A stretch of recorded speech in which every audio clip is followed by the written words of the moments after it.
Huta Luna is the sixth full-length album from Furia, and this is a Polish black metal band, one that is quite well known in Poland and maybe variously known within melodic black metal and underground black metal sects throughout the globe. And I think this was a band more people noticed when Magua became popular, and that really didn't happen until the I guess late 2000s, early 2010s, and these guys had already put out several records, both under this name and some other bands such as Mass Mord and a few others. Their style for this band was initially very Scandinavian, a little bit influenced by pagan black metal and melodic black metal, as well as classic Polish black metal. And I think it's very obvious that the riff style of Take was important to the early development of this band when you go back to their demos. And for me, that's something I love. So it was an easy connection to make with the early intent of the artist. And basically, they presented, by the time they were at full length status, they presented a unique product, a unique style of their own. And they sort of worked at it over the course of several records from that point, being a bit more noticed after 2012. And I guess the third EP was where some people noticed them, but it wasn't until they had shifted out towards the experimental realm, closer to No Cell and their 2016 record especially, where everyone knew who they were, and where I think you couldn't have denied the interest for what they were doing with post black metal and different forms that just were maybe not even black metal to a lot of people beyond that point.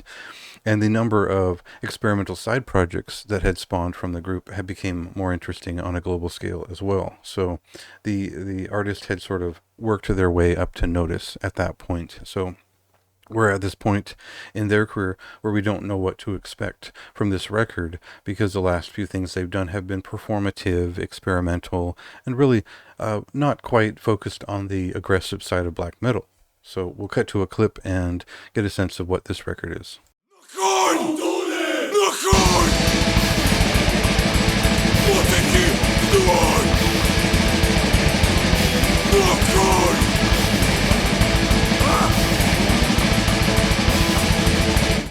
So this isn't a necro folk record. But it does seem like these songs are written, from what people have said, they're written around dance-like movements, or songs written for dance and melodies for that.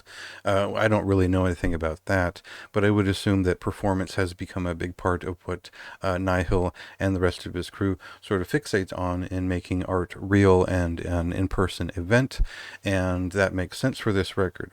But you'll have noticed that these songs are blasting. They have a certain community to them, which is brought together by gang shouted vocals and declarative performances on the vocals in general.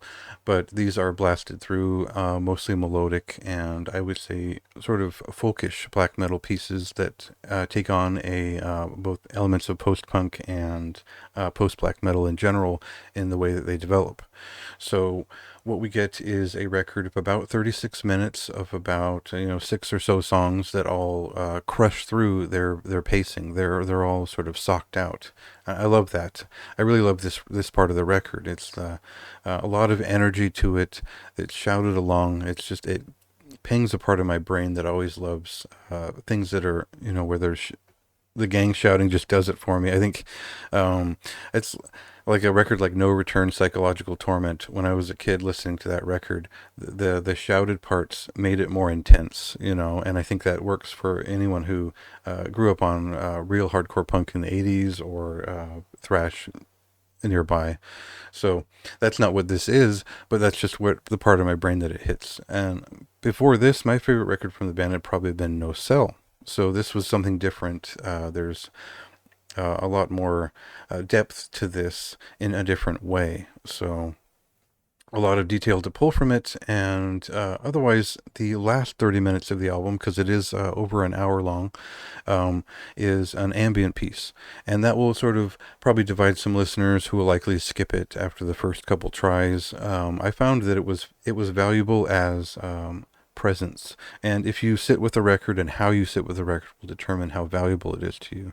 For me, personally, I sit with a record and I visualize not only the intent of the artist and what they're depicting, but what I feel practically just seems real at that moment. And I think that there is a sort of live in studio feeling to this ambient piece. It feels like they had just crushed through those tracks and then sat back and let some of their feedback ring and some of their instruments hum while they create this probably improvised, partially ambient field recording. And yeah, it works for me. Like I did begin to skip past it after the fifth or so listen because I was a little bit too impatient and riled up by the album to sit through the 30 minutes of quiet, but that didn't mean I didn't find it valuable.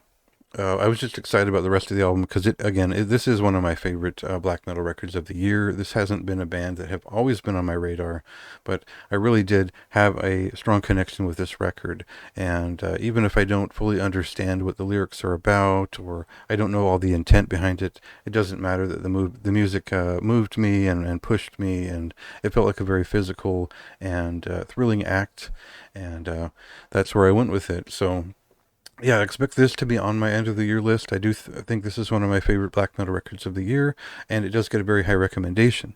Now, it would be higher if that ambient record, the ambient part of it, didn't affect my recommendation. So, for my taste, it's fine, but for my recommendation, I don't think everyone will be into the fact that half of the record is ambient. So, we'll see how that turns out. Very high praise from me. You can go ahead and read the review on the website, or you can just go check out the album yourself. It is out now.